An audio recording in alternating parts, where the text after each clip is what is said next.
Selamat petang, salam sejahtera. Terima kasih karena bersama dengan saya di Nazilin Unity Channel. Saudara-saudara sekalian, beberapa jam selepas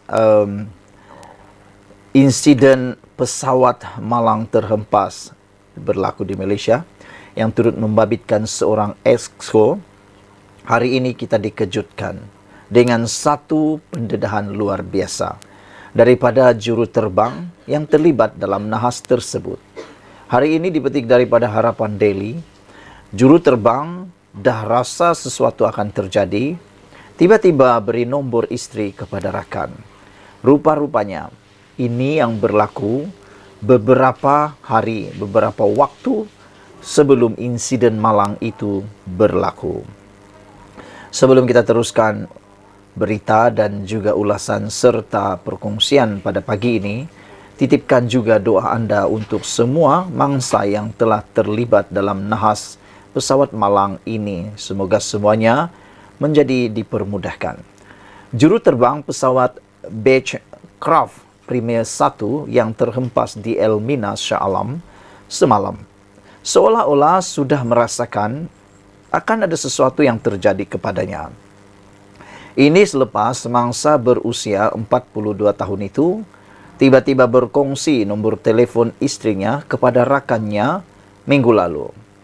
Perkara itu dikongsikan sendiri abang ipar mangsa, yaitu Syed Tahir Syed Mohamed, 39 tahun. Mungkin dia, Sahrul Kamal Roslan, dapat merasakan sesuatu, cuma tidak beritahu mengenai firasatnya.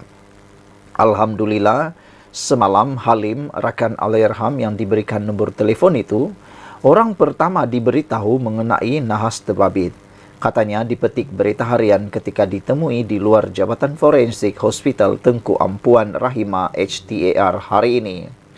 Sebaik mengetahui kejadian itu, katanya, dia dan keluarga bergegas ke lokasi kejadian dan dimaklumkan secara tidak rasmi bahawa Sahrul Kamar antara yang terkorban.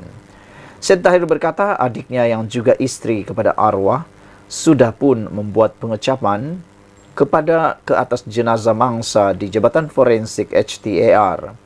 Bagaimanapun ada kerja perlu dibuat dari segi ujian DNA untuk cebisan badan yang lain.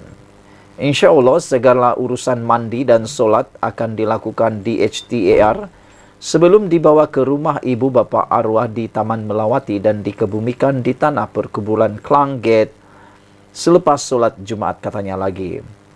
Ditanya mengenai peribadi arwah, Syed Tahir menyifatkan Sahrul Kamal yang juga bapa kepada 4 anak itu sebagai seorang yang periang, penyayang dan disenangi ahli keluarga.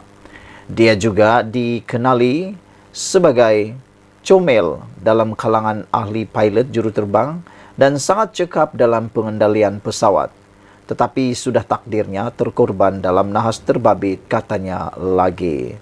Saudara-saudara sekalian, satu lagi berita daripada Harapan Daily berkaitan pesawat terhempas ini janji Anwar Ibrahim kepada mangsa yang terlibat.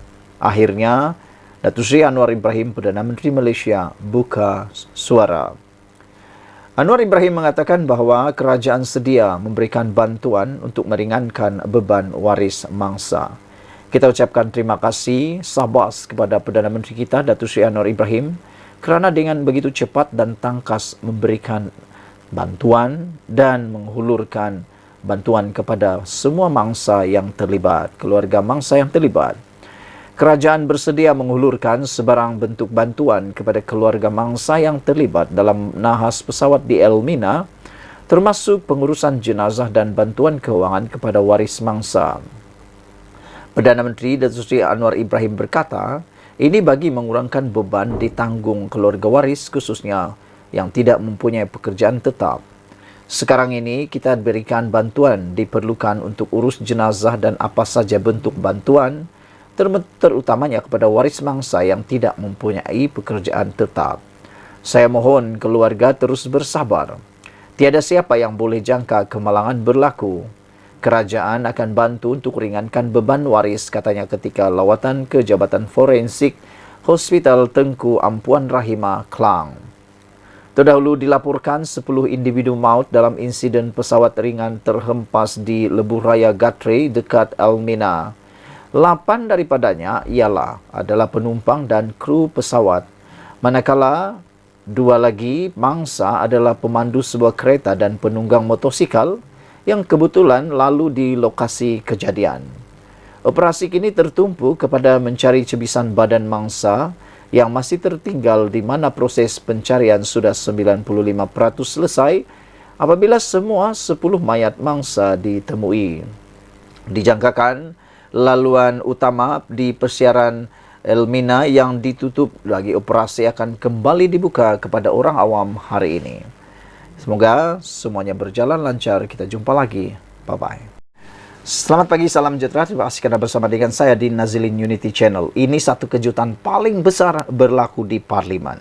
Saudara-saudara sekalian, baru beberapa hari selepas pilihan raya negeri di 6 buah negeri selesai, akhirnya satu keputusan yang luar biasa, dahsyat bagi ahli Parlimen, ngeri bagi mereka apabila Dewan Undangan ataupun Dewan Rakyat mahu naikkan denda ahli Parlimen ke RM10,000. Apa denda ni? Ikuti terus ulasan ni, tapi jangan lupa tinggalkan komen anda dulu. Tekan butang subscribe bagi membantu saya meningkatkan, mengembangkan channel ini. Dewan Rakyat mahu naikkan denda ahli Parlimen ke RM10,000.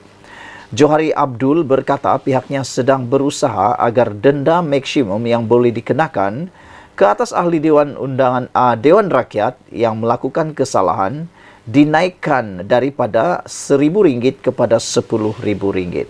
Yang ini netizen setuju, saya juga setuju, kerana bagi seorang ahli Parlimen denda RM1,000 itu hanya dicela-cela gigi. Itu terlalu sedikit dan mungkin itu akan membuatkan ahli Parlimen tidak serik atau ahli Dewan Rakyat tidak akan serik untuk mengulangi perbuatan itu lagi dan ulang lagi, buat lagi, ulang lagi dan buat lagi.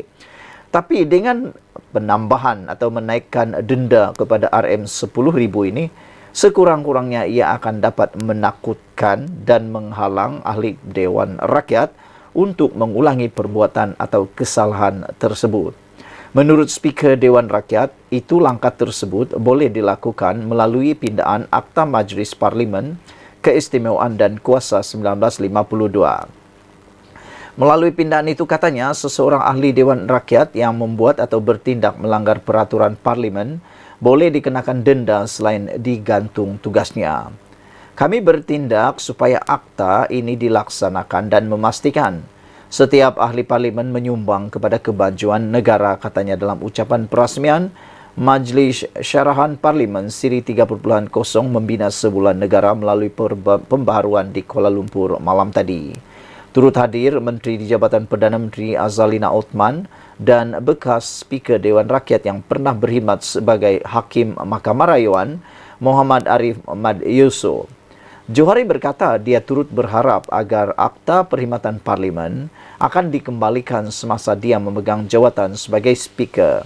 Akta itu dimansuhkan pada tahun 1992.